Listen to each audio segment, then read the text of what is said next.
Welcome to Week 12 of the Mountain West Blitz. I'm Jesse Kurtz inside the Mountain West Network studio. 2 weeks to play. 5 Mountain West teams are already bowl eligible, and both division titles are still up for grabs.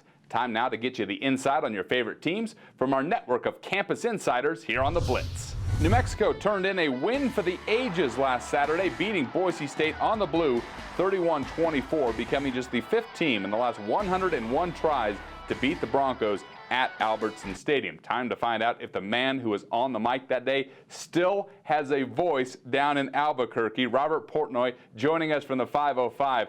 All right, Robert, this team, this Lobo team, has been very opportunistic, especially on defense, getting key turnovers at key times. How are they continuing to do this game after game in this win streak?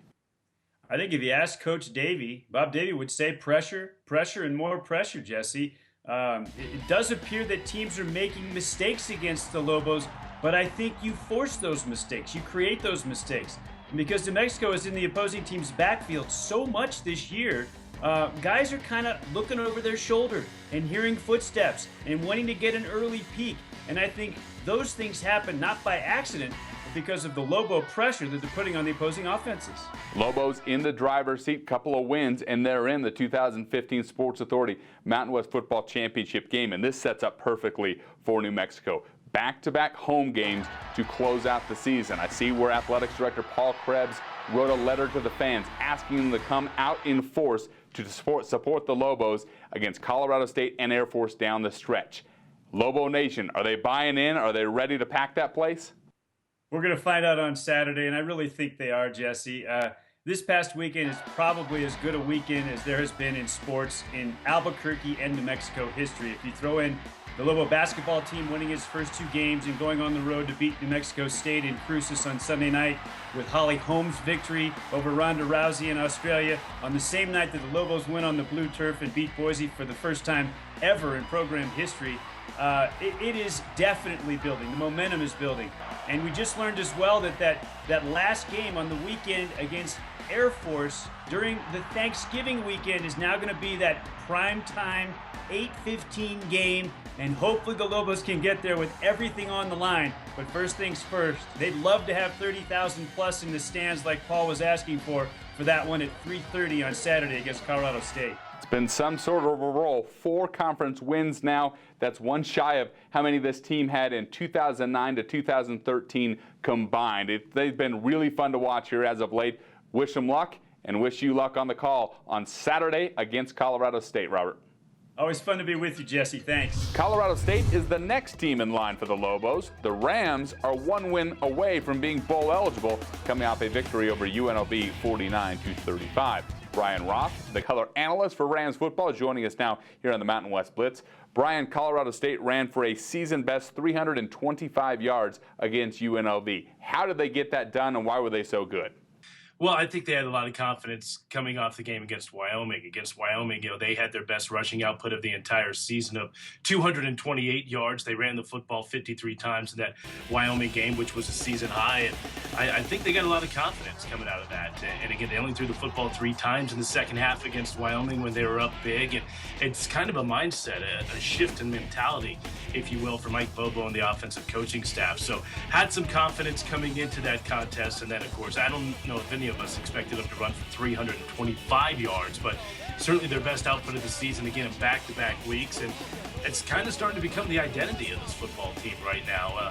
It helps limits the turnovers as well, but yeah, this team is humming on the ground right now. Next up, a trip to Albuquerque, and I would imagine what happened in Boise with the Lobos pulling out a victory over the Broncos on the blue has perked up Rams Nation as it gets set to go down to Albuquerque and sets up a big showdown with the Lobos. Yeah, absolutely. You looked at New Mexico through the first 8 games of the season, and, they had won 4, but you looked at their back half of the schedules. Utah State at home, at Boise, home against CSU and Air Force, and so you just didn't know how battle-tested New Mexico was going to be.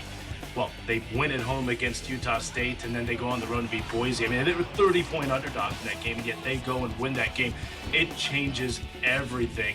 Ram fans, and I imagine maybe even the team a little bit too, looking at New Mexico a little bit differently than they would have had, maybe say New Mexico got blown out by 30. last Saturday night, or maybe they lost at home to Utah State. So there's definitely a different mindset going into this game. This is a New Mexico team that's playing as well as anybody in the Mountain West Conference. And Colorado State will have to play very well on Saturday to come away with the win. Nevada is bowl eligible for the 10th time in 11 seasons thanks to a thrilling overtime victory over San Jose State on Saturday. The man who called the exciting action in Reno joining us now on the Blitz, Ryan Radke, who's the voice of Wolfpack football. Ryan, what did we learn about this team on Saturday? Down 11 points, and you could throw every cliche in the book, backs against the wall, and they showed a ton of grit, a ton of determination, and come away with a very important win. Yeah, Jesse, I think what we learned is that this team has grown up a little bit. You know, they've been in this situation a couple of times the last few years with the ball in their hands and a chance to tie and send it to overtime or outright win, and they just haven't been able to get it done. But they did what needed to be done late in the ball game, put together an outstanding drive. Tyler Stewart had a couple of big plays in the drive. Don Jackson scores the touchdown to tie it, and then a great special teams play at the end to send it into OT, and they find a way to win it in the extra period. So I think the experiences this team has gone through is really starting to pay benefits for them. They're learning, they're growing as a group. Speaking of experience and growing up, you look at Tyler Stewart, the junior quarterback, a career best 3 touchdown passes. And here's a guy who's been very efficient as of late, and it's a big reason that Nevada has been able to put together a string of wins, 7 touchdowns and just 2 interceptions over the last few games. He's been very good, and to your point, has grown up a little bit, and the experience certainly helps. Yeah, I don't think there's any doubt about it, Jesse. I mean, look who he has to follow. Colin Kaepernick and Cody Fajardo. Those are huge shoes to fill, and his numbers are never going to match those guys. He's not the same player. It's not the same offense that Nevada's had the last couple of years, but I think he has really been solid this year. I think he's gotten better week by week. The more he's out there, the more comfortable he gets, the more the guys around him get comfortable with him, and I think all in all, he has put together a very good year for the Wolfpack. It's all led to a bowl-eligible season, very successful down the stretch for the Wolfpack. Next up, at Utah State. Appreciate your time and safe travels to Logan there, Ryan. All right, thanks, Jesse. That's going to do it for this week's show. For Robert Portnoy, Brian Roth, and Ryan Radke, I'm Jesse Kurtz saying thank you for watching this week's episode of the Mountain West Blitz.